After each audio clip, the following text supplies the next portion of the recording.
600 క్వింటాళ్ల బియ్యం సీజ్. విచారణ చేస్తున్న విజిలెన్స్ అధికారులు. నేలకొండపల్లి మండలం పరిధిలో కొత్తకుత్తూరు వద్ద ఉన్న దుర్గాభవాని రైస్ మిల్లో పెద్ద మొత్తంలో పీడీఎస్ బియ్యాన్ని అధికారులు కనుగొన్నారు. సమాచారం మేరకు పౌర సరఫరా పోలీస్ అధికారుల సంయుక్తంగా తనిఖీ నిర్వహించారు. తనిఖీలో దాదాపు 600 క్వింటాల వరకు బియ్యం ఉన్నట్లు గుర్తించారు. గుర్తించిన బియ్యం బ్యాగుల్లో 4 రకాలుగా బియ్యం నమూనాలు పరీక్షలకు నిమిత్తం పంపించారు.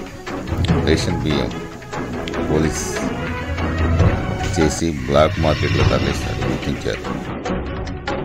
రేషన్ బియ్యం అక్రమ తరలింపై విజిలెన్స్ అధికారులు ఉన్నతాధికారులు ఆదేశాల మేరకు విచారణ చేస్తున్నారు. పట్టుబడిన రేషన్ బియ్యం ఎక్కడి నుంచి వచ్చినవి, ఎక్కడికి తరలిస్తున్నారు, సహకరించిన వారు ఎవరు అనే కోణంలో విచారణ చేస్తున్నట్టు తెలుస్తోంది. మరో 2-3 రోజుల్లో విచారణ పూర్తి కానున్న నేపథ్యంలో పూర్తి వివరాలు తెలిసే అవకాశం ఉంది. అయితే ఈ విషయం ఉన్నతాధికారులు సీరియస్గా ఉన్నట్లు సమాచారం.